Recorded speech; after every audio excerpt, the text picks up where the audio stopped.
बाबा जी प्रणाम और चरण स्पर्श।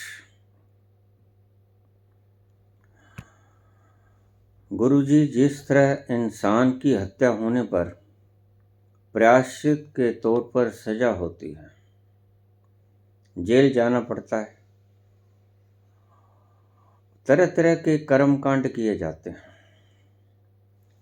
उस पाप से मुक्ति के लिए उसी तरह मच्छर मक्खी के अंदर भी आत्मा होती है। क्या उनकी हत्या करने पर हमें पाप नहीं लगता? और जो लोग नॉन वेज का उपयोग नहीं करते, वे दही के अंदर जिंदा बैक्टीरिया खाते हैं, तो क्या इसका सेवन नॉन वेज के बराबर नहीं हुआ? कृपया इस भ्रांति को दूर कीजिए, मार्गदर्शन करें। अगर ये प्रश्न उत्तर देने के योग्य नहीं है तो ना समझ मानकर माफ कर दें। अभिषेक, हैदराबाद। यही प्रश्न उत्तर देने के योग्य है। अगर इन प्रश्नों को आप नहीं पूछोगे और क्या पूछोगे? इन मूढ़ता भरे प्रश्नों को पूछोगे कि कबीर ने तो ये बात कही थी, बाबा नानक ने ये बात कही थी, आप बाबा जी ये बोल रहे हैं।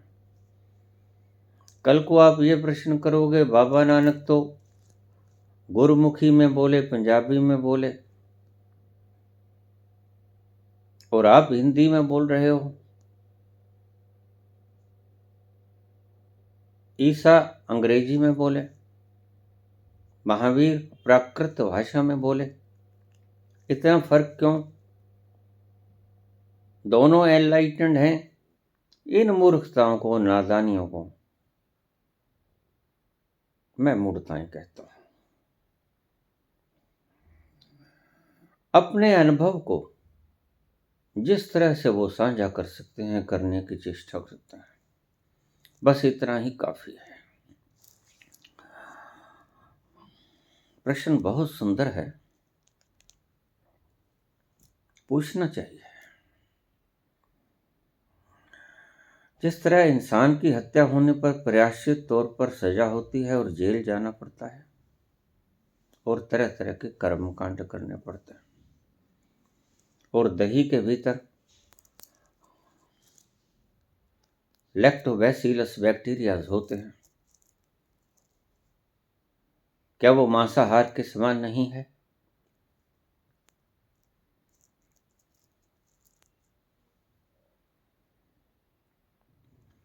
हमारा शरीर कुरुक्षेत्र की रणभूमि है।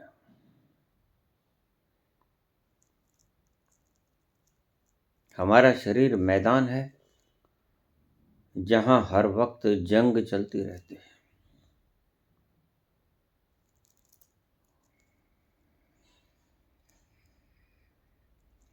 और जैन संत कहते हैं कि अहिंसा परमो धर्मः, सब विकृत हो गया। अहिंसा की परिभाषा भी तो देनी चाहिए थी।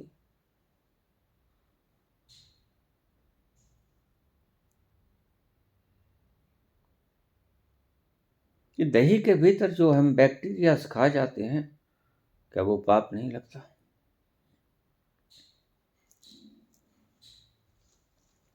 जब हम बोलते हैं, हमारी जुबान हमें हल्की लगती है। कुछ ऐसे नाजुक बैक्टीरिया होते हैं जिनके ऊपर हमारे बोलने से जब जीवा गिरती है तो वह चट्टान की तरह गिरती है और दबकर मर जाते हैं।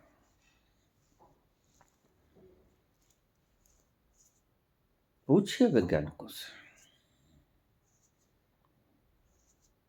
जब श्वास लेते हैं, बहुत से बैक्टीरिया हमारी श्वास की गर्मी के कारण मर जाते हैं।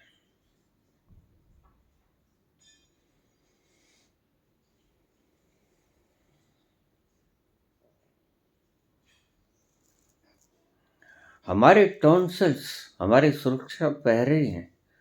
वो हर वक्त बाहर से आने वाले विजातीय कीटाणुओं के साथ अपनी बंदूकें, तोपें, सभी प्रकार के अस्त्र शस्त्र लेकर तैयार रहते हैं युद्ध करने के लिए।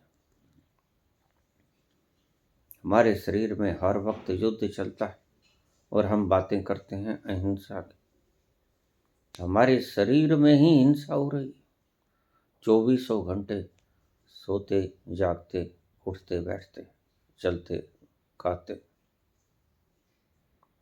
तुम्हें पता ही नहीं कि जब तुम भोजन खाते हो तो उन दांतों के तले जब चबाते हो कितने बैक्टीरिया मर जाते हैं।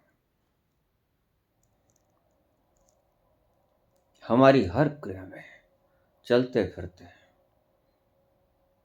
जो कोई बड़ा जीव दिख गया, छोटे जीवों का तो अंत ही नहीं। और ऐसे ऐसे माइक्रोस्कोपिक बैक्टीरियाज हैं जो आंखों से, नग्न आंखों से नहीं दिखते,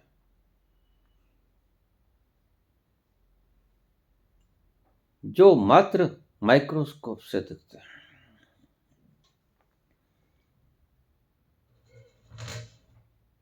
पुरुष के स्पर्म्स तुम्हें दिखते हैं?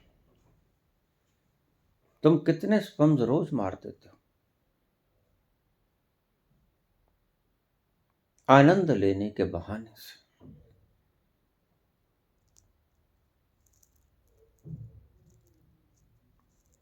अंडाणुओं के भीतर जीवन नहीं होता।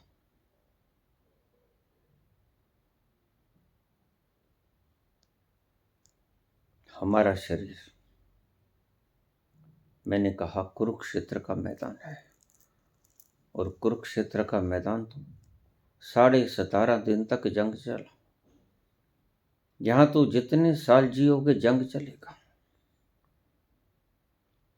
और तुम्हारे जीने का अर्थ है कि तुम्हारे सुरक्षा प्रहरी जीत गए, और तुम्हारे मरने का अर्थ है कि तुम्हारे सुरक्षा प्रहरी हार गए। बाहर के फॉरेन बैक्टीरियास, विजातीय द्रव्य बैक्टीरियास, वो अगर जीत जाए तो तुम मर जाओगे, कष्ट उठाओगे, बीमार हो जाओगे। और अगर तुम्हारे भीतर की सुरक्षा प्रणाली जीत गई तो तुम जीते रहोगे। यह प्राकृतिक व्यवस्था है। निश्चित रूप से दही के भीतर, तुमने देखा नहीं, मैं तो साइंस का विद्यार्थी हूं, मैंने तो करोड़ों की संख्या के भीतर खाने से पहले अवश्य देखिएगा, ताकि आपकी अहिंसा की भावना मिट जाए। ये थोपी हुई अहिंसा। दही को खाने से पहले एक बार माइक्रोस्कोप के नीचे रख के जरूर देख लीजिए। किसी लेबोरेटरी टेक्नीशियंस के पास ले जाके उसे जरूर देखिए, पता चलेगा आप क्या खा रहे हैं।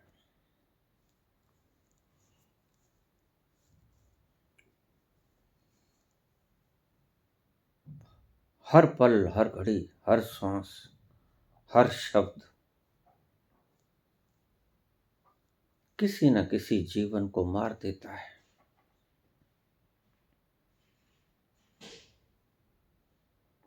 हर वक्त हिंसा हो रही है।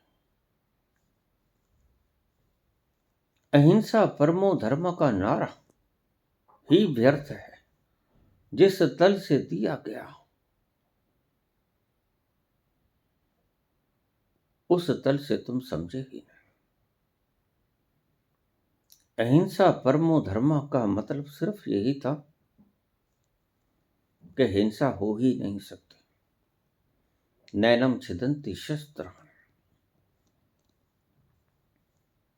तुम किसी को मार सकते ही नहीं, ये अर्थ था। और अज्ञानियों ने अर्थ कुछ और कर लिया, झंझट खड़ी हो गई, अब भाग रहे हैं। ये सूक्ष्म कीटाणु ना मर जाए, बहुत से पागल मैंने देखे हैं जो तरह तरह की बेवकूफियां करते हैं। हिंसा हो जाएगी। पानी को छान के पी लो।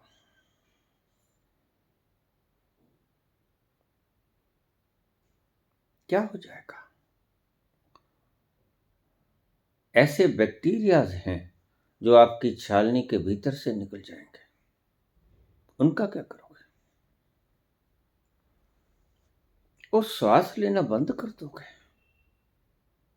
श्वास के जरिए अरबों अरबों कीटाणु तुम्हारे भीतर जाते हैं और हमारे टॉन्सिल्स जो लड़ते हैं, WBC RBC, जो व्हाइट ब्लड कॉर्पसेल्स हर वक्त अपनी बंदूकें, टैंक और मिसाइल तैनात किए रहते हैं, लड़ते रहते हैं। बाहर से कोई भी कीटाणु आ जाए उनको मार देते हैं। यह हमारी प्राकृतिक व्यवस्था है। लेकिन मूढ़ता तब पैदा होती है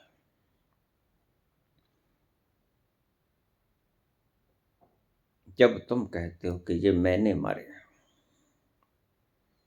जब ये कहता कि मैं करता तब ये गर्भ योनि में पड़ता। जब तुम ऐसा मान लेते हो किसी शास्त्र के कहने से, किसी मुनि के कहने से कि ये तुमने मारे, तब तुम दुविधा में पड़े, तुम जी ना सकोगे, जीवन समाप्त हो जाएगा। फिर मनुष्य जीवन न हो सकेगा। फिर पशु पक्षी आराम से जिएंगे क्योंकि उन्हें अभी अहिंसा का पाठ पढ़ाया नहीं गया।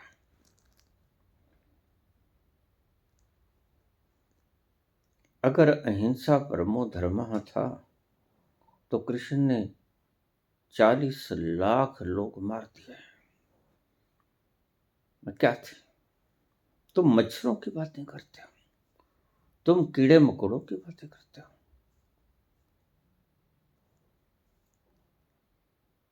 जिनको हम पूछते हैं, जो हमारे लिए आदर्श है, अनुकरणीय है,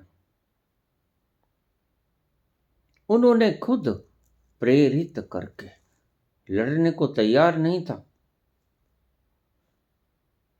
अर्जुन तो जैन मुनि बन जाना चाहता था, दौड़ जाना चाहता था, वनों में जंगलों में जाकर कंदराओं में तप करना चाहता था। नहीं, मुझसे न मारे जाएंगे, मेरे अपने ही भाई, मेरे अपने ही पितामह हैं, जिसकी गोदी में बैठा मैं पला बड़ा, लाड़ प्यार चाव से पाला गया मुझे। मेरे गुरु से, जिससे मैंने शिक्षा दीक्षा ली, उसी के ऊपर उस विद्या का प्रयोग करो। नहीं, आप मुझे बहका रहे हैं प्रभु, मुझे जचते नहीं बात, तुम्हारी खोपड़ी को जचेगी भी नहीं। और आध्यात्मिक व्यक्ति आपको सिखाता क्या है? ये बात अलग है कि आज धर्म के नाम पर आचरण सिखाया जा रहा है। ये आचरण है, ये मत खाओ, वो मत खाओ, इससे हिंसा, इससे अहिंसा, ये नॉन वेज, ये वेज, मूर्ताएं। जब तक असली थीम को ना समझोगे तब तक हिंसा और अहिंसा में उलझे ही रहोगे।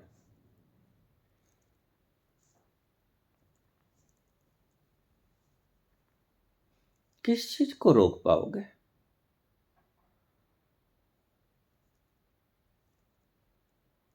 प्रत्येक क्षण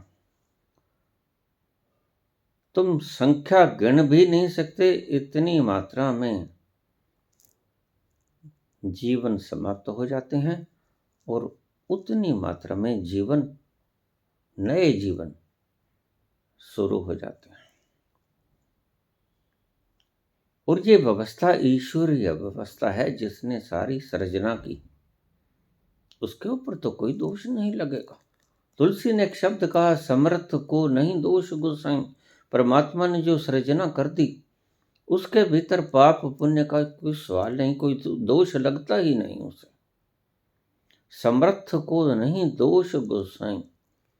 ईश्वर की सृजना में जो स्वतः ही हो रही है, हत्याएं, सृजन, उसमें दोष नहीं लगता, परमात्मा को दोष नहीं लगता। इसका मतलब ये था। और सभी धर्मों ने अगर कहा कि साधना करने से पहले नो दाई सेल्फ, अपने आप को जानो, तुम तो उलझ जाओगे, घुट घुट के मर जाओगे। अगर ऐसी ही बातों को अपने दिमाग के ऊपर हावी होने दिया तो तुम्हें धार्मिक लोग कहेंगे, पूजेंगे। यहां तो सत्य बोलने वाले लोगों को भी पूजा होती है।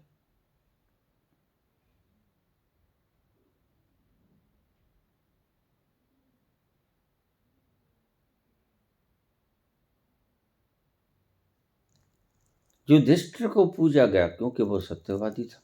हरिश्चंद्र को पूजा गया क्योंकि वो सत्यवादी था। मैं ये नहीं कहता कि तुम झूठ बोलो, मेरा मंतव्य कुछ और है। स्पष्ट हो जाएगा, अभी ठहरो।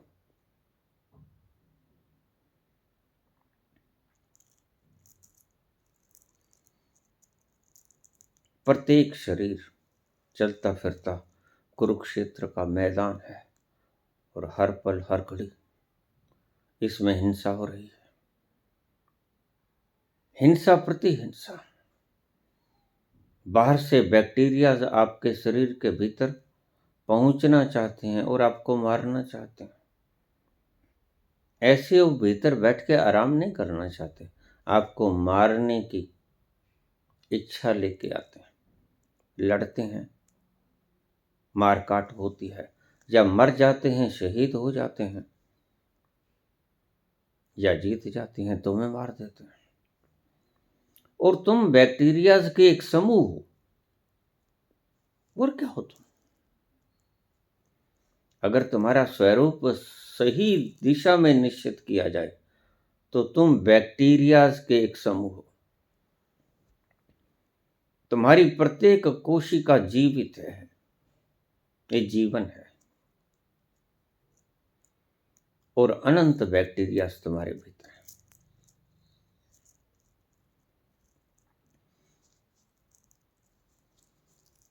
ये लैक्टोबैसिलस स्पोरोजीन्स तुम्हें गैस्ट्रो इंटेस्टाइनल मूवमेंट्स में सहायता करते हैं, जो दही के भीतर होते हैं। प्रश्न बिल्कुल ठीक है, तुम्हारे दिमाग से उपजा हुआ प्रश्न बिल्कुल ठीक है। तो फिर मांस भक्षण करने वाला और दही खाने वाला, ये दोनों बराबर ना हुए? आपके हिसाब से बिल्कुल बराबर हुए।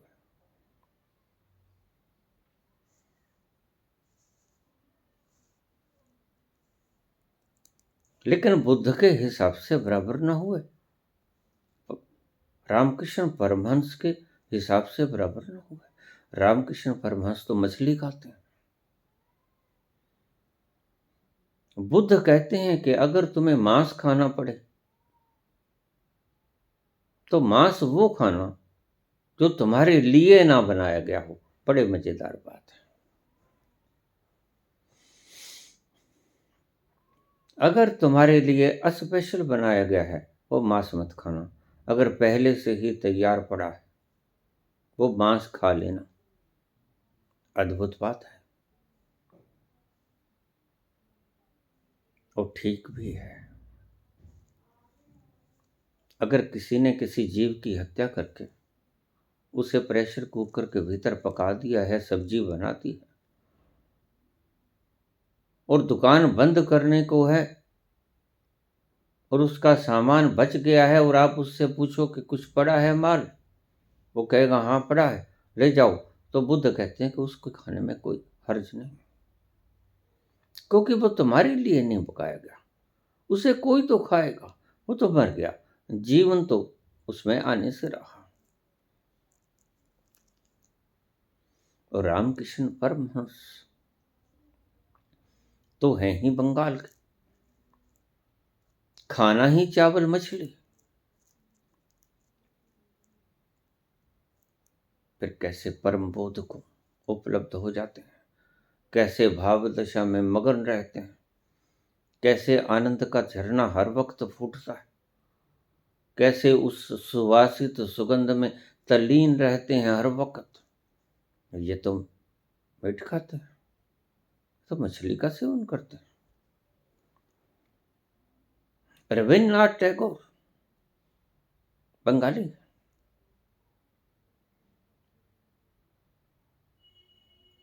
और प्रभु के प्रेम में गीत लिखते हैं। गीतांजलि जिसके लिए उन्हें नोबेल मिला, लेकिन नोबेल देने वाला अभी इतना मूर्ख नहीं कि वो कहे कि तुम तो मछली खाते हो।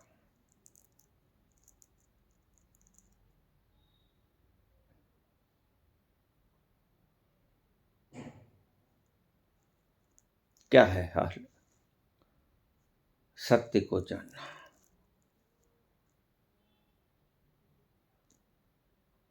तभी मैं कहता हूं कि मान्यताओं को छोड़ दो, और मेरे कहने का कोई अर्थ नहीं। ये जो साइकोलॉजिस्ट आपको सिखा रहे हैं, इनकी बातों में मत आओ।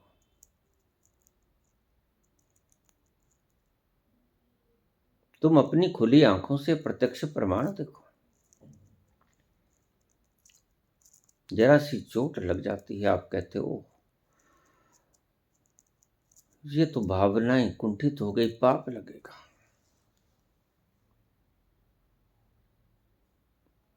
अभी मुझे कल ही एक प्रश्न आया, बाबा आपके बोलने से कुछ भावनाएं कुंठित हो जाती हैं, आपको पाप नहीं लगता? मैंने कहा नहीं लगता, क्योंकि मैं पाप और पुण्य दोनों से भरे हूं। मुझे पाप भी नहीं लगता, मुझे पुण्य भी नहीं लगता, और यही जानना है। बुद्ध होने का मतलब यही है कि ना पुण्य है ना पाप है, तुम पुण्य और पाप दोनों से परे हो। यही जानना तुम्हारा परम लक्ष्य है, और यही जानना सत्य है। क्या तुम इमेजिनेशंस में जियोगे? अगर शंकराचार्य ने कहा ब्रह्म सत्यम जगत मिथ्या, तो उसके पीछे ये भी बात थी कि तुम जगत में जीना जानते ही नहीं। जगत एक कल्पना है, जहां कोई मृत्यु नहीं, कोई जीवन नहीं। जगत तो बस एक कल्पना है, और कल्पना के भीतर तुम्हें और कल्पनाएं सिखाई जाती हैं। ये मान लो, ये मान लो, ऐसा मान लो, मन और शरीर एक है। शरीर का रोग मन को मानने से ठीक हो जाएगा। ये तो कोई आध्यात्मिकता ना हुई, ये तो मनोविज्ञान की शिक्षा दी जाती है इन आध्यात्मिक तथा कथित केंद्रों में। अगर तुम ऐसा ही सिखाते रहे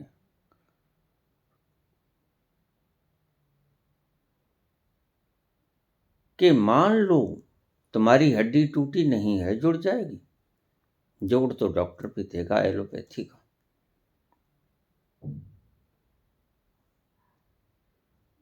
लेकिन उसमें आपको झूठ नहीं मानना पड़ेगा। आप साइकोलॉजी में झूठ मानते मानते, झूठ मानते मानते अपने जीवन को ही झूठा कर लेते हो,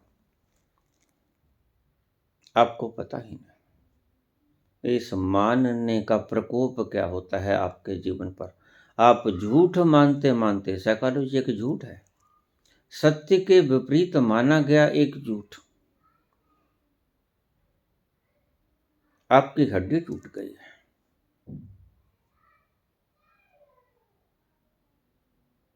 आप मानते हो हड्डी नहीं टूटी, दर्द नहीं हो रहा है।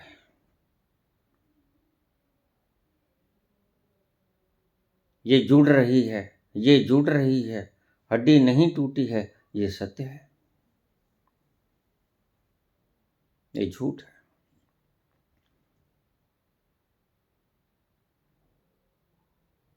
किसी औरतों से जुड़वा लो और फिर जिनके प्लेट्स पड़नी है तुम लाख दोहराते जाओ। हड्डी जुड़ गई, हड्डी जुड़ गई, नहीं जुड़ेगी।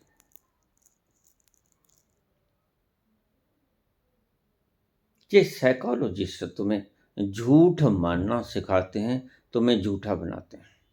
अब इनका क्या करो?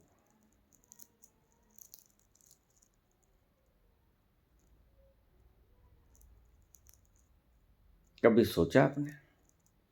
इन आध्यात्मिक केंद्रों में आपको झूठ सिखाया जाता है। ओम का जाप करो, ओम तक पहुंच जाओगे, ये झूठ है। राम का जाप करो, राम तक पहुंच जाओगे, ये सत्य है, ये झूठ है। तुम्हारे सभी आध्यात्मिक केंद्र तुम्हें झूठ मानना सिखा रहे हैं, और मानना और झूठ मानना अपने आप में एक पाप है। और ये लोग पाप सिखा रहे हैं। उज्जवल वस्त्र पहनकर, श्वेत वस्त्र पहनकर और झूठ बोलकर, जो कि एक पाप है, तुम कैसे पहुंच जाओगे उस परम सत्य के पास? झूठ सत्य तक पहुंचाता ही नहीं। झूठ तो परम झूठ में ले जाएगा और सत्य परम सत्य तक ले जाएगा। आद सच जुगाद सच है भी सच, नानक होसी भी सच। और उस सच तक जाने के लिए सत्य का अन्वेषण करना पड़ेगा, उसे मानना नहीं पड़ेगा। और झूठ मानने से तो आप सत्य के करीब जाओगे कैसे, ये बताओ? सिर में दर्द है। जो वक्त आत्म अन्वेषण में लग सकता था, वो वक्त आपका खराब करवा रहे हैं। मानो सिर में दर्द नहीं है, मान लो सिर में दर्द नहीं है, दोहराओ दर्द नहीं है, नहीं है।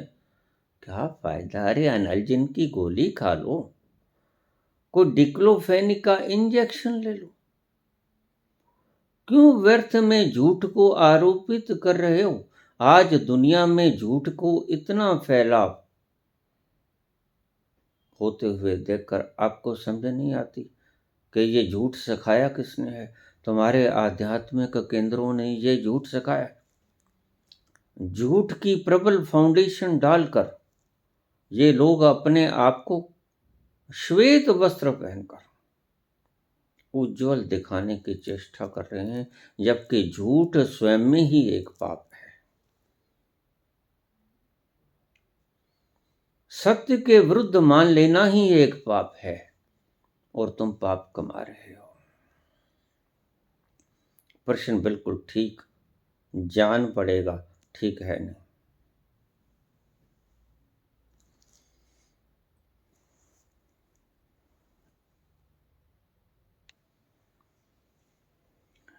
जिस तरह इंसान की हत्या होने पर प्रायश्चित के तौर पर सजा होती है, जेल जाना पड़ता है, तरह तरह के कर्म कांड करने पड़ते हैं, उसी तरह मच्छर और मक्खियों के अंदर भी आत्मा होती है।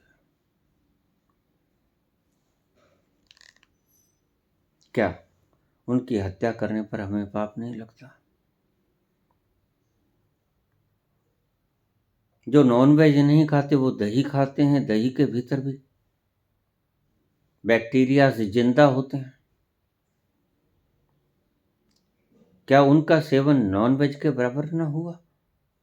इस दुविधा को समाप्त करने की कृपा करें। यही मैं सिखा रहा हूं, और तुम जानकर हैरान होगे, सनातन ने कृष्ण की गीता का सार ही बदल दिया।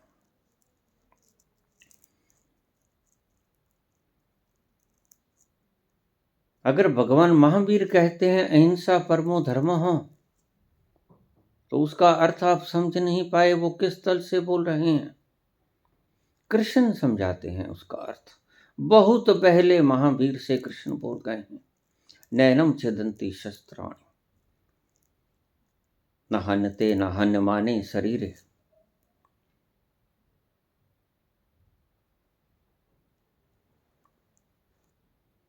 शरीर के मरने से आत्मा नहीं मरती। नैनम छिदन्ति शस्त्राणि नैनम दहति पावका न चैनम कलिदन्त्यापो न शोषति मारुता। महावीर कहते हैं कि अहिंसा परमो धर्मः, और कृष्ण कहते हैं कि हिंसा हो ही नहीं सकती। अब किसको सत्य कहोगे आप? सनातन धर्मी भी आज मानते हैं कि हिंसा हो सकती, और कृष्ण कहते हैं कि हिंसा हो ही नहीं सकती। It is impossible. कुछ मर सकता ही नहीं। और जब तुमने एक बार गलत बात को मान लिया तो तुम उसके बाद अन्वेषण करते ही जाओगे। फिर जैन मुनि बड़े धीमे धीमे पग चलता है। कभी कोई मर न जाए, लेकिन मर फिर भी जाते हैं।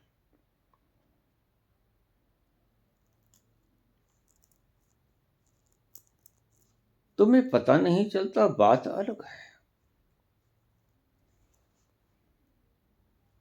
मेरे पिताजी चाय की दुकान करते थे। कभी कभी 10 मिनट के लिए उन्हें कोई काम जाना होता, मुझे कह देते, बेटा यहां बैठ जा।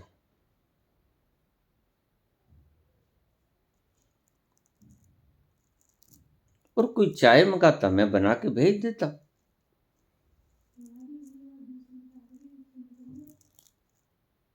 चाय में मक्खी पड़ना तो स्वाभाविक है, और चाय में मक्खी पड़ जाती। और सुबह में दूध लेके आता था, उसमें कितनी ही मक्खियां पड़ जाती थी। हमने कभी सोचा ही नहीं, हम उन मक्खियों को बाहर निकाल देते थे। वो गर्म चाय में मक्खी पड़ गई, मक्खी मर गई। कहते हो ये तो 25 पैसे का नुकसान हो गया। तब चाय 25 पैसे की ही हुआ करती थी। तो मैं उनसे कहता, तुम्हें 25 पैसे की पड़ी है, इसका जीवन चला गया लाखों करोड़ों का, उसकी कोई फिक्र नहीं। तुम्हें तुम्हारी 25 पैसे की पड़ी, इसकी जिंदगी ही चलेगी बेचारी की।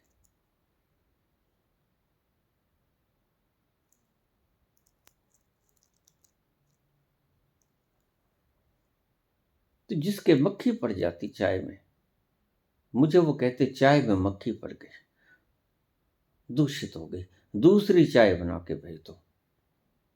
मैं उसी को छालनी के भीतर छान के उसको गर्म करके फिर वापस पहुंचा देता। बड़े मजे से पी जाते, चुस्कियां मार मार कर।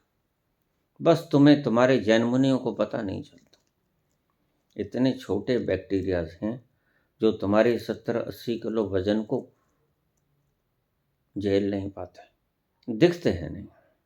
तुम्हारी देखने की क्षमता बड़ी सीमित है। बस तुम उसे पाप समझते हो जो तुम्हें पता चल जाए। जो तुम्हें पता ही नहीं चलता उसको तुम पाप ही नहीं समझते। ये भी क्या खाक परिभाषा है हिंसा की। ये कोई परिभाषा परफेक्ट नहीं है, परफेक्ट परिभाषा नहीं है कि जिस चीज का पता चल जाए, सुरती और आना सुरती। पाप तो पाप होता है, मक्खी का तो जीवन चला गया ना।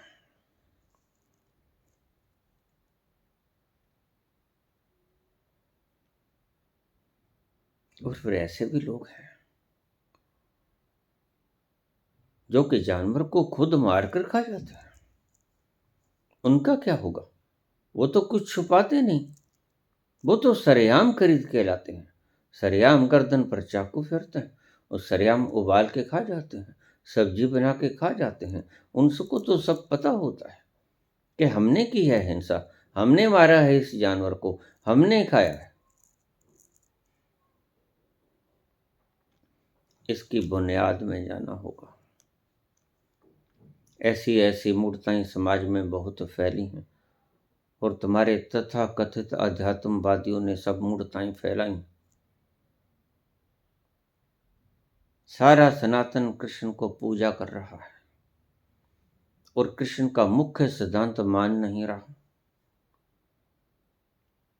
तुम जब डेटोल की साबुन से हाथ धोते हो, डेटोल की साबुन से नहाते हो, तो तुम्हें पता है अरबों अरबों कीटाणु मर जाते हैं। कोरोना के भीतर जो आपने इस्तेमाल किया हैंड वॉश के लिए, वो क्या था? डॉक्टर से ऑपरेट करता है,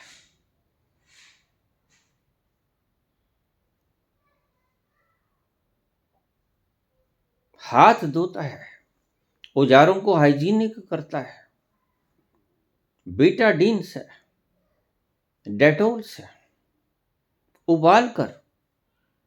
हिंसा नहीं होती। जब तुम्हारा जीवन संकट में होता है तुम एंटीबायोटिक्स खाते हो। एंटीबायोटिक्स क्या है? जो बैक्टीरिया तुम्हारे शरीर के लिए उपयोगी नहीं उनका वध करना एंटीबायोटिक्स।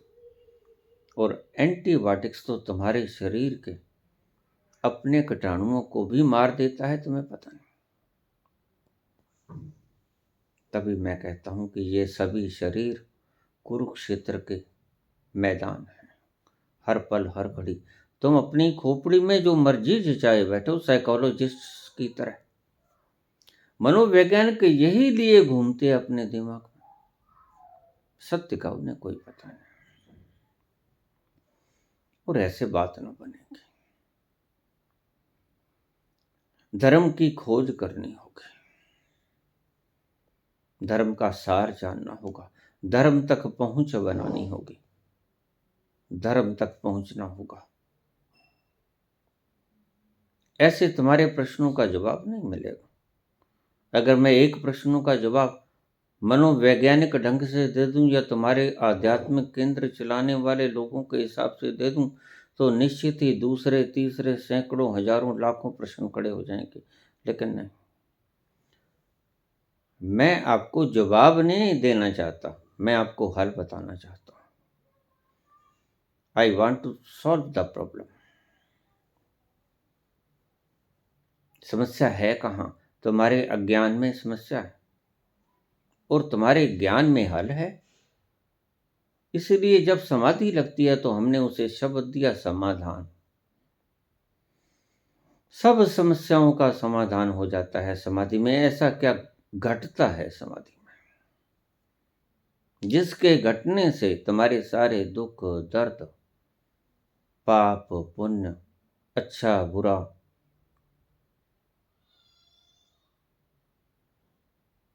मिट जाता है? ऐसा क्या घटित होता है?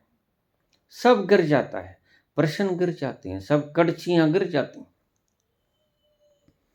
समाधि में प्रत्येक प्रश्न का हल हो जाता है, समाधान। इसीलिए इसका नाम हुआ समाधि।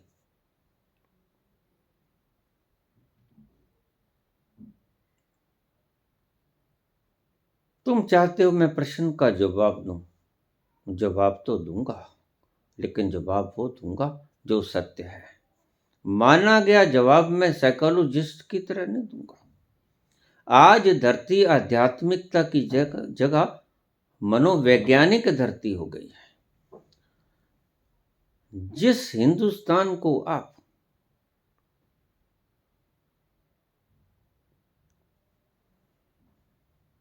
विश्व गुरु बनाना चाहते हो,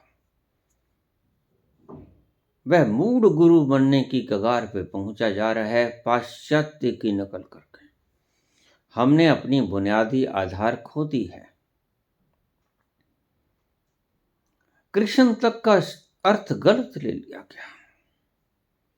कृष्ण कहते हैं न हनते न हनमाने शरीर,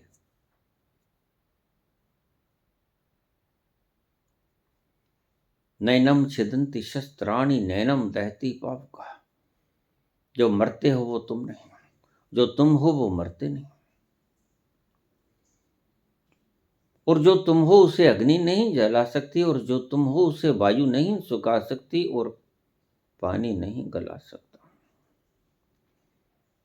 उस तत्व की खोज करो, अन्यथा उलझे ही रहोगे। ऐसे ही प्रश्न उठते रहेंगे और इन्हीं विकृत खोपड़ियों ने प्रश्न ही प्रश्न, प्रश्न ही प्रश्न संसार में खड़े कर दिए और फिर मूढ़ताओं का जन्म होता है। संत इतना बोलते हैं, आपके जैन मुनि इतना बोलते हैं, मुंह के ऊपर पट्टी रखने का कोई फायदा नहीं, उससे कटाणु कम ना मरेंगे।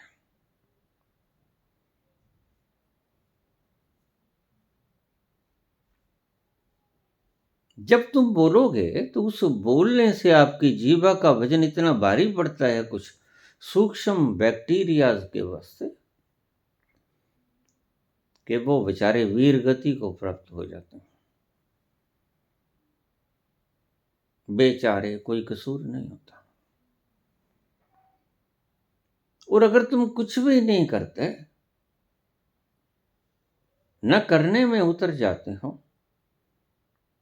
तो भी जब श्वास लेते हो तो श्वास की गर्मी से बहुत से कीटाणु मर जाते हैं। तुम्हें पता नहीं, हत्याओं का सिलसिला हर वक्त जारी है सारे संसार में। बस तुम्हें पता नहीं चलता। तुम्हें जिस चीज का पता चलता है तुम उसका प्रायश्चित कर लेना चाहते हो, मैं को शुद्ध रूप से बचाने के लिए। मैंने कभी पाप नहीं किया।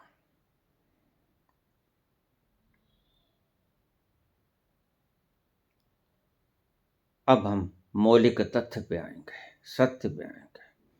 मैंने कभी पाप नहीं किया, ये शब्द गलत है।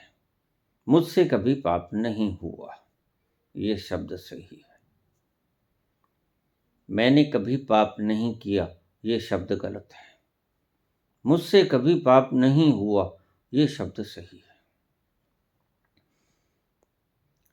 कृष्ण कहते हैं कि हिंसा हो ही नहीं सकती और महावीर कहते हैं अहिंसा परमो धर्मः। इसका शब्द का अर्थ आप ठीक से कर नहीं सके, तुम्हारे सभी ज्ञानी फेल हो गए।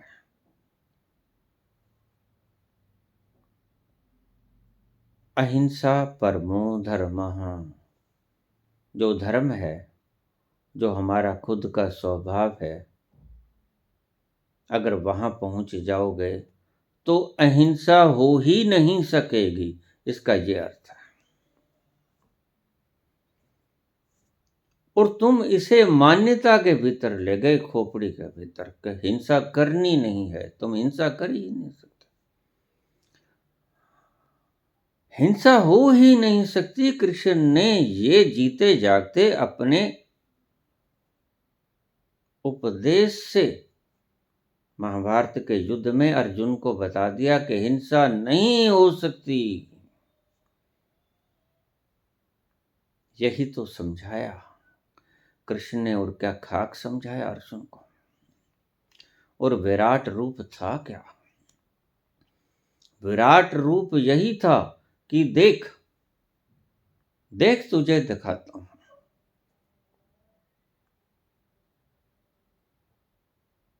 ये भीष्म पितामह जिसको तू कहता है कि ये मेरा पितामह, मैं इसको नहीं मारूंगा, तू देख, ये तीर मारा और इसके 2 टुकड़े हो गए और ये मरा नहीं? मरा। भीष्म अभी जिंदा है। यही दिखाया, हिंसा हो ही नहीं सकती। इसका अर्थ बिल्कुल कतई नहीं था कि हिंसा ना करो। कृष्ण कहते हिंसा हो ही नहीं सकती। 40 लाख लोग उन्होंने अपनी आंखों के सामने 17.5 दिन में मरवा दिए।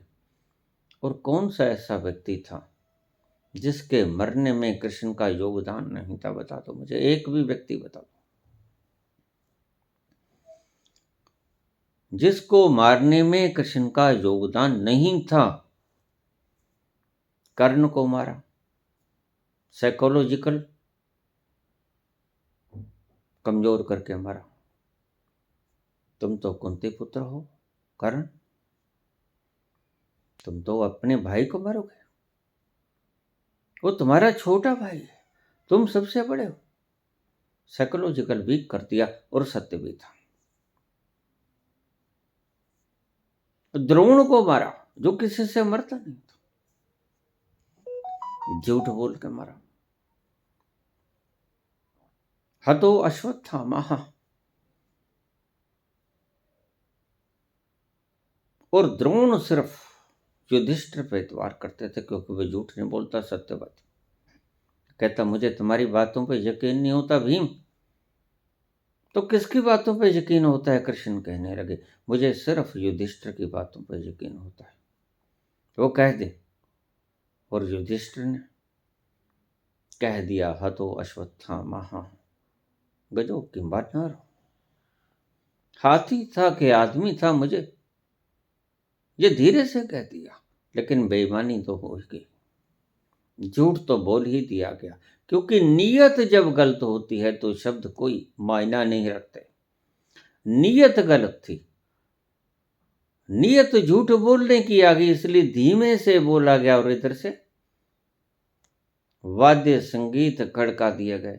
उस शोरगुल में वो आवाज दबके रह गई, गजो की मार नरो।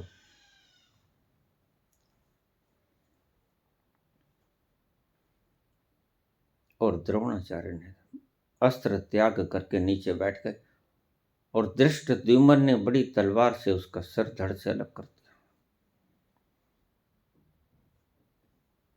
कौन था कारण? कृष्ण। कर्ण के मरने का कारण कृष्ण। भीष्म पितामह नहीं मरता था, अकेला भारी, सबका पितामह, बाल ब्रह्मचारी, अतुलित बल योद्धा। कृष्ण ने द्रौपदी से कहा सुबह 3 बजे जाओ, उसके चरण पकड़ लेना, तुम्हें आशीर्वाद देंगे। आशीर्वाद क्या देंगे? सौभाग्यवती भव,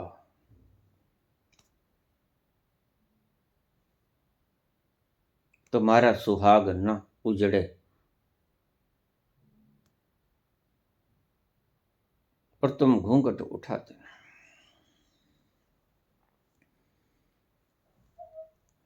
सुबह 3 बजे गई द्रौपदी। कृष्ण दूसरा नाम था द्रौपदी का।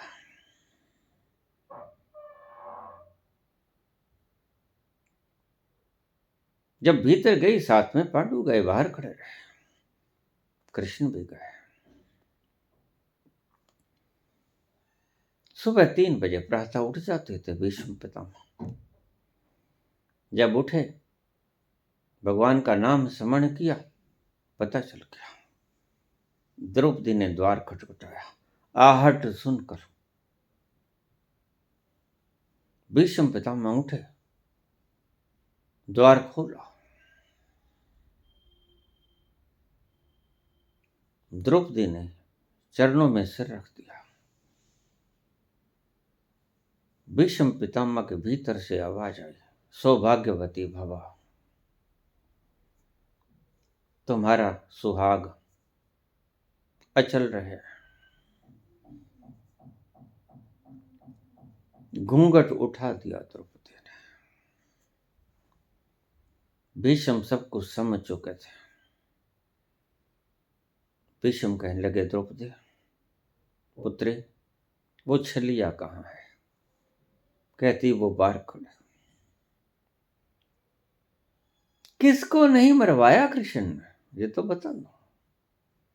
और धोखे से, झूठ से, बेईमानी से, कपट से, हेरा फेरी से, साइकोलॉजिकल डाउन करके, डिप्रेशन में लाकर। एक योद्धा तो बता दो, दुर्योधन के साथ जब आखिरी, बिल्कुल आखिरी पड़ाव पे था युद्ध, तो युद्ध हो रहा था, दुर्योधन बड़ी ईमानदारी से युद्ध के नियमों का पालन कर रहा था और गदा युद्ध के भीतर कमर से नीचे वार नहीं होता, जंघाओं पे वार नहीं होता।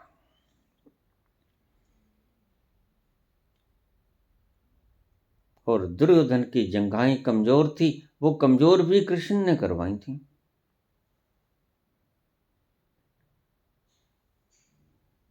गांधारी ने जब देखे कि मेरे बहुत से पुत्र मारे गए, सिर्फ एक पुत्र रह गया, 99 गए, तो उसने कहा कि मैं पट्टी उतारूंगी आंखों की, और आंखों की पट्टी बांधते बांधते आंखों में इतना बल और तेज आ गया था कि जिसके ऊपर भी वो करने पड़ती वो वज्र का हो जाता। उसके ऊपर कुछ भी गिर जाए, चाहे चट्टान गिर जाए, वो टूटेगा नहीं। तो उसने कहा मेरे प्रिय पुत्र को बुला के लेके आओ, मैं आज पट्टी खोलूंगी और उसको कह दो जिस तरह तुम जन्म लिए थे नगन, उसी तरह मेरे समक्ष आके खड़े हो जाना।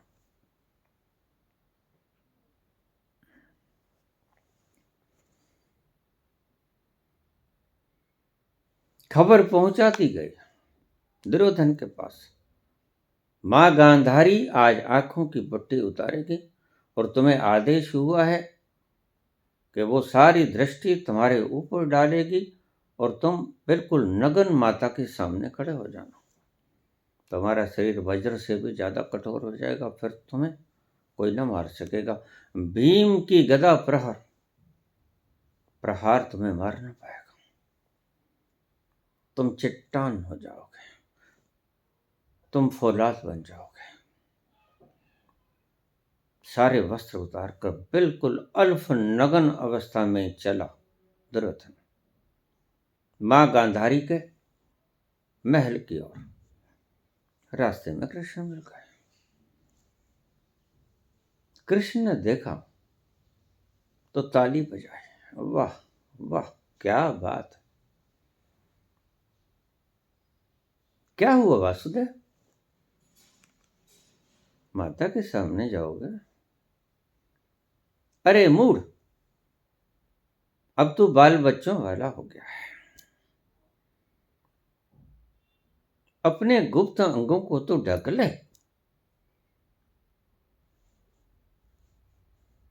दिमाग हिला दिया उसने। मां ने कहा था जिस तरह जन्म लिया था, जिस तरह मैंने तुम्हें पाला, उसी तरह से नगन मेरे सामने खड़े हो जाना। हाँ हाँ वो तो ठीक, लेकिन तुम्हें लज्जा ना है? इस अवस्था में तुम बच्चे थोड़े हो,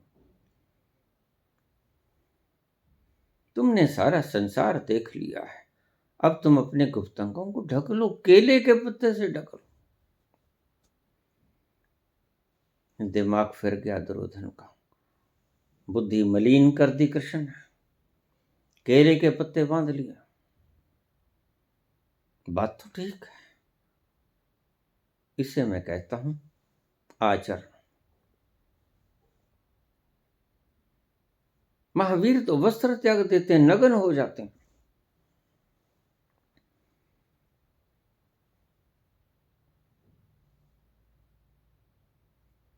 केले के पत्ते बांध लिए गए, बात जच गई। दिमाग को जचाने की बात होती है।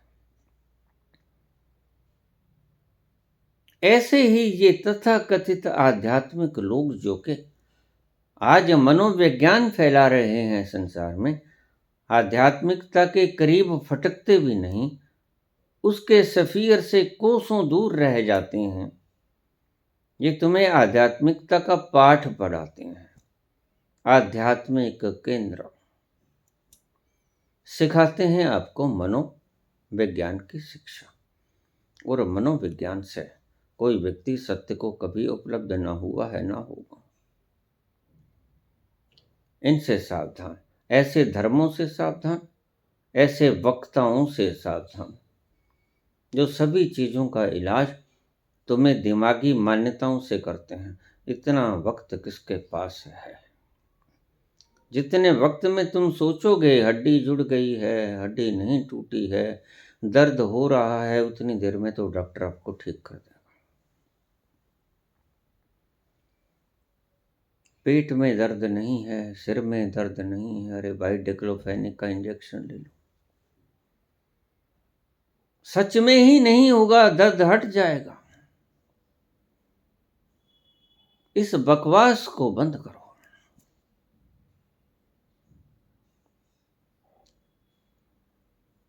ये मुल्क आध्यात्म का सिरमौर है। इसको मानना मत सिखाओ, इसको जानना सिखाओ। इसको सत्य के दर्शन कराओ, इसको कल्पना के भीतर मत घसीटो। और तुम कल्पनाओं के भीतर घसीटने वाले साइकोलॉजिस्ट आए पाश्चात्य से हो। सिगमंड फ्रायड के शिष्यों ने आज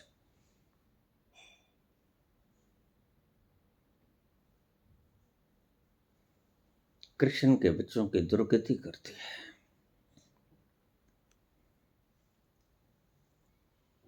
कृष्ण के बच्चों को पंगु बना दिया है।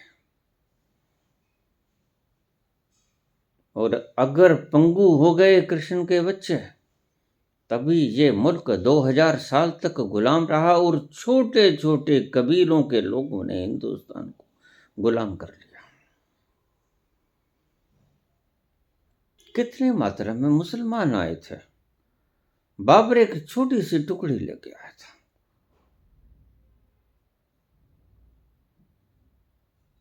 और तुम्हारी जनसंख्या कितनी थी? 25 करोड़। कुछ हजार लोगों ने 25 करोड़ आदमी पे आधिपत्य कर लिया। तुम बलशाली हो, तुम कायर हो। हूं आए। कौन नहीं आया जिसके आगे तुमने समर्पण नहीं किया? अंग्रेज आए। मात्र 2.5-3 करोड़ लोगों ने 35 करोड़ लोगों के ऊपर शासन किया।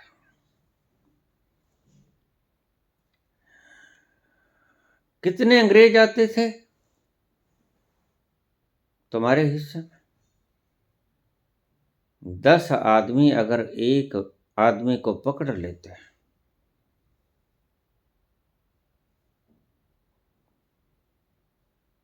तो भाग जाते यहां से, उनकी जरूरत ही न होती।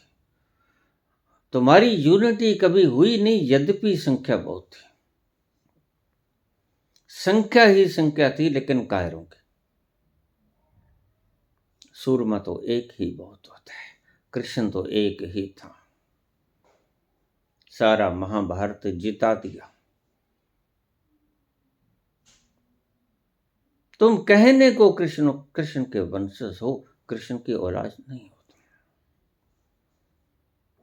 कृष्ण की बात को ठीक से तुम समझ नहीं सके। तुमको कायरता सौंप दी गई आध्यात्मिकता के नाम पर।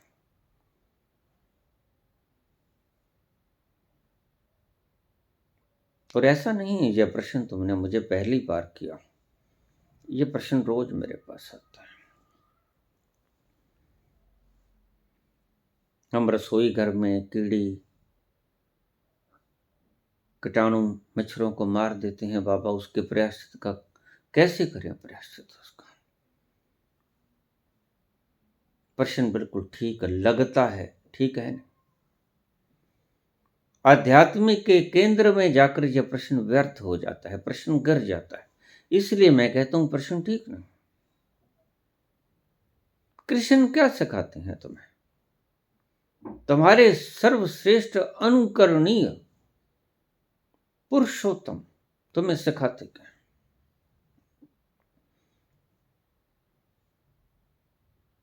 यही सिखाते हैं। और उसने झूठ नहीं बोला, कृष्ण ने सत्य बोला। न हन्यते न हन्य माने शरीर है, वासांशी जीर्णानि यथा विहाय, नवानि गृह्णाति नरोपराणि, तथा श्रीराणि विहाय जीर्णा अनन्याणी संयाति नवानि देहि। पुराने वस्त्रों को त्याग कर जैसे तुम नए वस्त्र धारण कर लेते हो स्नान के उपरांत, वैसे ही आत्मा जीर्ण शीर्ण इस शरीर को छोड़कर नया शरीर धारण कर लेती है अर्जुन। और इसमें कोई गलत बात नहीं, पूर्ण सत्य है, 100% सत्य है। और सत्य ही बोला उसने। तुम्हारे सत्य बोलने की कोई कीमत नहीं, सत्य जानने की कीमत है। कीमत ही सत्य जानने की है, सत्य बोलने की कीमत नहीं। और तुम आचरण सिखाने में लग गए। तुमने भारत की आत्मा पंगु बना दी, तुमने भारत की आत्मा छीन ली। भारत का मुख्य तत्व जो उसने खोजा था, उसके ऊपर तुमने ढेरों कीचड़ की, टनों कीचड़ की लेप चढ़ा दी। खो गया वह सिद्धांत। और आज आध्यात्म की तुम नकल कर हो। तुम विश्व गुरु हो, तुम विश्व शिष्य हो। विश्व गुरु तो तब थे कृष्ण के जमाने, जिसने खोज की थी न हनते न हन माने शरीर। आज तो तुम जो मन से मानोगे वो तो शिष्य है। ये तो सिगमंड फ्राइड के शिष्य हो तुम कृष्ण के शिष्य नहीं हो। तुम विश्व गुरु नहीं हो, तुम विश्व शिष्य हो। तुम्हें पता ही नहीं।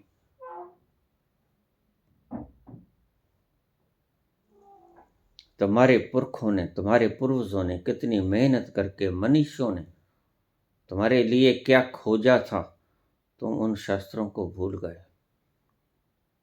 तुमने आज पाश्चात्य की सारी विधियां अपना ली। ये कॉन्वेंट स्कूल, वो गुरुकुल का टूटना वहां से शुरू हुई जब मैकाले ने शुरू की तुम्हारी शिक्षा व्यवस्था। और मैकाले हिंदुस्तान को नर्क के भीतर धकेल गया। सबसे बड़ा शैतान था। और किसी भी व्यक्ति को अगर पंगु बनाना हो तो उसकी विद्या को छीन लेना। किसी भी समाज को पंगु बनाना हो तो उसे अशिक्षित रख देना। अशिक्षित का मतलब सत्य से दूर।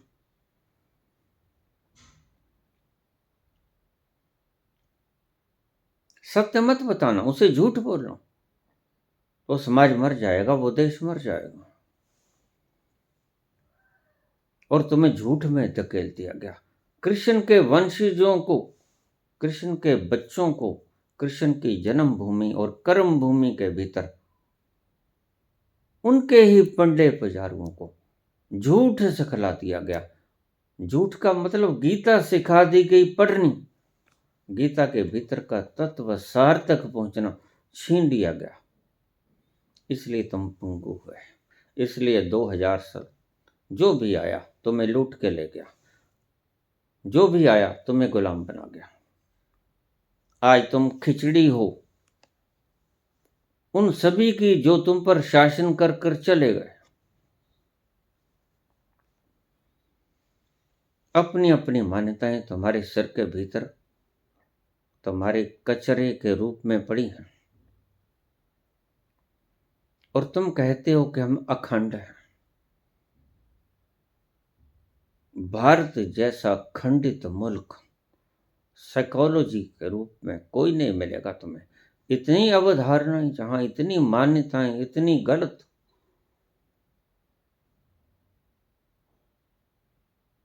धारणाएं आपने बना ली, जिनका कोई सर पैर ही नहीं, जिनका कोई तथ्यात्मक रूप ही नहीं। तो मैं क्या कहता हूं कि हत्या करनी शुरू करता हूं। मैं कहता हूं, फिर सुन लो, मैं कहता हूं उस तल पर जानू जहां पता चलता है कि हत्या हो ही नहीं सकती। नैनम छिदन्ति शस्त्राणि, उस तल पर पहुंच जाओ। ऐसे अगर तुम्हें कोई जवाब दे देगा कि प्रायश्चित कर लो, जो कीट पतंगे रोज मर जाते हैं हमारे ऋषियों मुनियों ने यही खोज की, तथा कथित ऋषियों मुनियों ने, जो कि साइकोलॉजिस्ट ही थे। ये कृष्ण के बाद की बात करता हूं। उन्होंने कहा ठीक, कुछ मर जाते हैं तो फिर कुत्ते को रोटी दे दिया करो, पहली रोटी गाय को खिला दिया करो। कुछ मर जाते हैं, तुमने कौन सा जान के मारे हैं? तुम कुछ को जीवन दे दो, हिसाब बराबर हो जाएगा और तुम्हारी बात जच गई। तुमने पहली रोटी गऊ की निकालनी शुरू कर दी और दूसरी बाद वाली रोटी तुमने कुत्ते को देनी शुरू कर दी, और बस दिमाग में शांति हो गई कि जो मरे थे हमने जीवन भी दे दिया, ये पाप और पुण्य बराबर हो गए। नहीं, ये कोई सॉल्वेशन था। सॉल्वेशन तो कृष्ण बताते हैं, सॉल्वेशन तो कृष्ण कहते हैं कि तुम मार ही नहीं सकते किसी को, कोई मरता ही नहीं, और शरीर तो सदा ही मरता रहता है। शरीर के भीतर तो मरना जीना हर वक्त चलता है। जरा 2 मिनट सांस बंद करके देख लो, बस इतने से ही मर जाओगे। 5 या 10 मिनट मर जाओगे। हिंसा करने कोई ज्यादा मुश्किल नहीं है। ईश्वरीय व्यवस्था चल रही है तुम्हें जलाने की और तुम्हें मारने की। इसको चलने दो, ये शरीर के भीतर चलती है। जहां जन्म और मृत्यु दोनों आते हैं, स्वाभाविक रूप से तुम्हें रोक नहीं सकता। इन बातों को छोड़ो, इन मूढ़ताओं को छोड़ो। तो हल क्या है? हल है उस तल पर उतरना जहां तुम्हें पता चले, वास्तव में पता चले। इसे मान मत लेना, मैं फिर कहता हूं। अगर मानोगे तो कृष्ण की बात से चूक जाओगे, और फिर अगर तुम पहले केंद्र से उठे तो दूसरे पे अटक गए। आसमान से गिरा खजूर में अटका। तुम कहोगे ठीक है, अगर ऐसा नहीं है तो हम मान लेते हैं कि कोई मरता नहीं, कोई मार सकता नहीं किसी को। यह भी गलत है।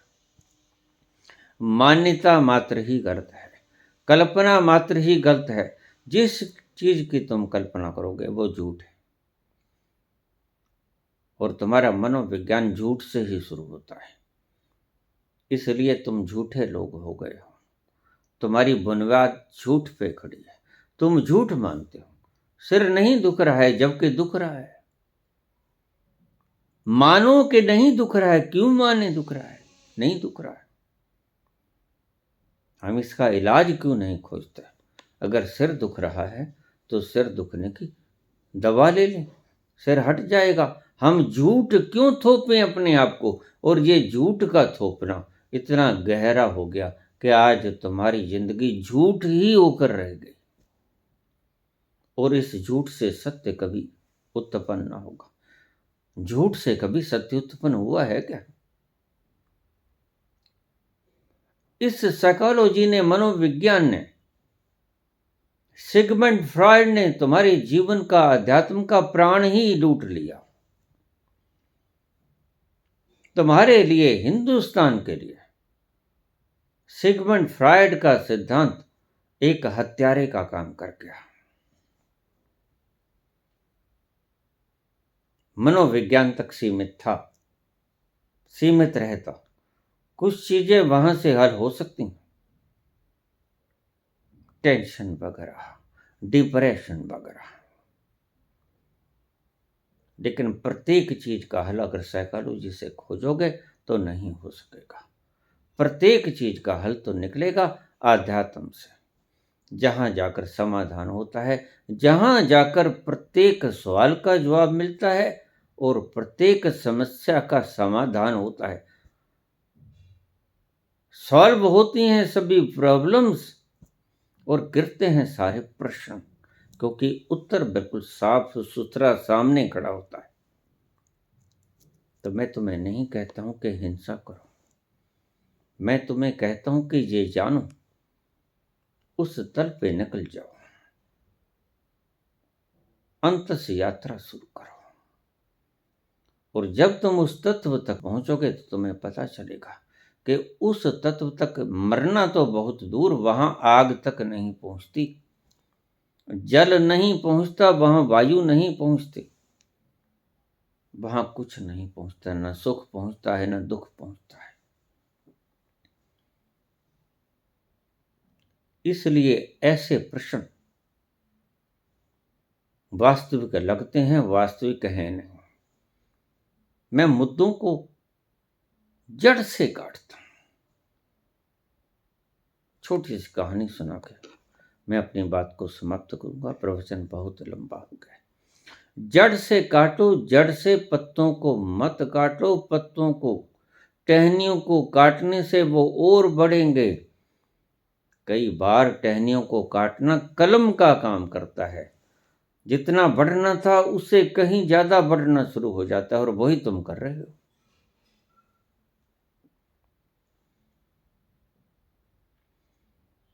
माओ से तुंग के माता पिता बाहर गए थे। एक बगीचा बना रखा था, बहुत बड़ा बगीचा, तरह तरह के सुंदर सुंदर फूल खिले थे, छोटे छोटे पेड़ पौधे लगे थे, हरियाली बिखरी पड़ी थी, बड़ा सुंदर उद्यान। जरूरी काम पड़ गया, जाना पड़ गया, तो माओ लिखते हैं अपने बायोग्राफी में कि मेरे माता पिता मुझे को कह गए कि माली नहीं आएगा, छुट्टी पे है, हमें हफ्ता भर लग जाएगा, तुम इसका ध्यान रखना, बगीचे को पानी देते रहना, मुरझा ना जाए फूल। बड़ी मुश्किलात से इस उद्यान को खड़ा किया।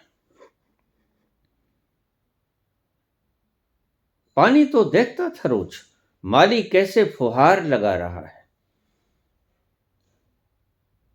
तो वैसे ही उसने एक एक पत्ते को धोया बड़े प्रेम से,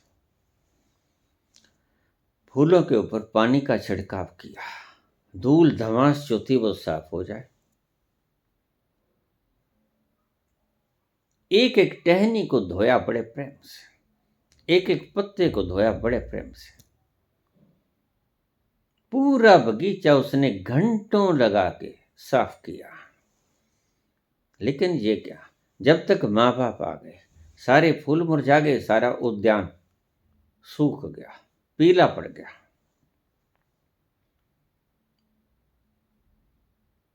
तो पिता ने पूछा, अरे माओ, ये तुमने क्या किया? हम तुम्हें कह के गए थे कि इसको पानी देते रहना, तुमने पानी नहीं दिया क्या? पिता, मैं क्या करूं, मैंने एक एक पत्ती को धोया, एक एक फूल को पानी से साफ किया, सारी धूल धमास मैंने उखाड़ दी, एक एक टहनी, एक एक पत्ता, एक एक फूल मैंने साफ किया अपने हाथों से। मेरा तो सारा दिन गुजर जाता था, और न जाने ये क्यों मुरझा गए, न जाने ये क्यों मुर्दा हो गए। पिता ने माथे पे हाथ मारा, अरे मूर्ख, इसको जड़ के भीतर पानी देना था, जड़ के भीतर। तुमने जड़ तो मार दी, पत्तों को धोकर क्या करोगे, फूलों को धोकर क्या करोगे, टहनियों को धोकर क्या करोगे?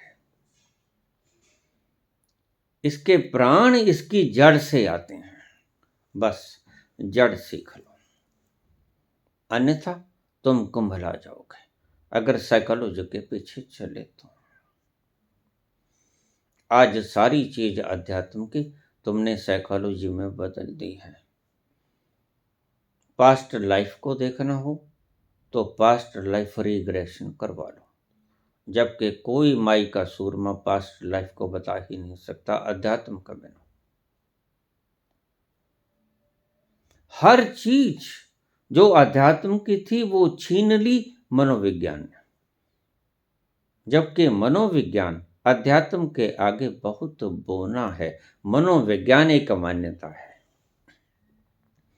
अध्यात्म एक सत्य है।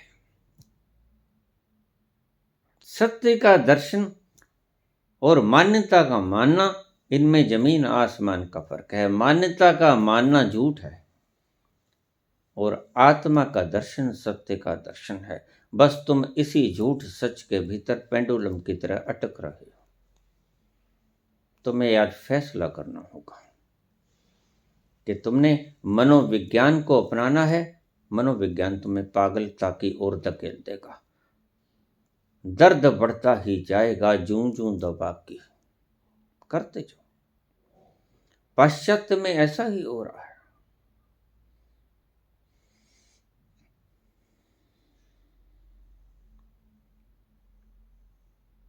पाश्चात्य में लोग, मनोविज्ञान को अपनाने वाले लोग सुसाइड कमिट कर रहे हैं। आपने हमारे पुराने ग्रंथों में कभी सुना है कि किसी व्यक्ति ने आत्महत्या की हो?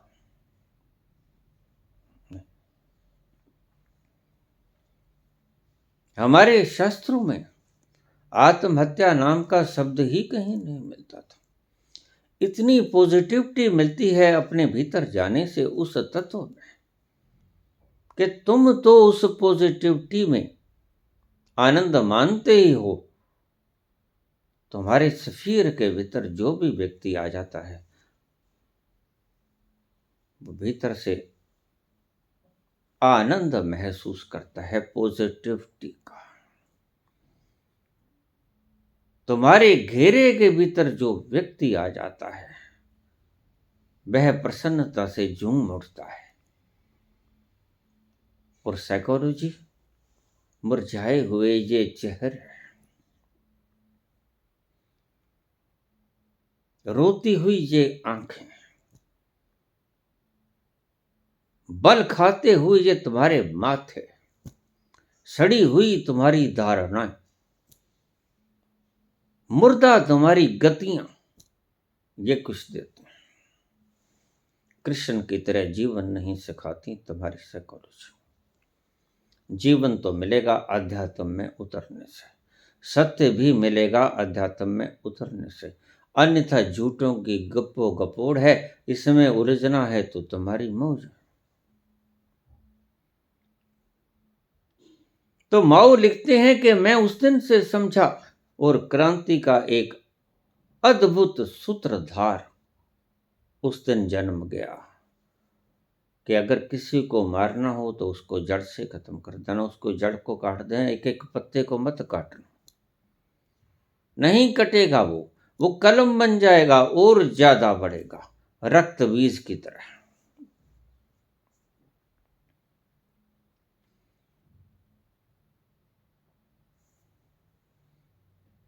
निष्प्रसन्न हो जाओ, उस तल पर चले जाओ जहां पर हिंसा हो ही नहीं सकती, जहां कोई मरने धरने की बात रह ही नहीं जाती। यहां सब कुछ अमर है। Matter can neither be created nor can be destroyed. यही सिद्धांत है ईश्वर की इस ईश्वरीय व्यवस्था, इस प्रकृति का। धन्यवाद।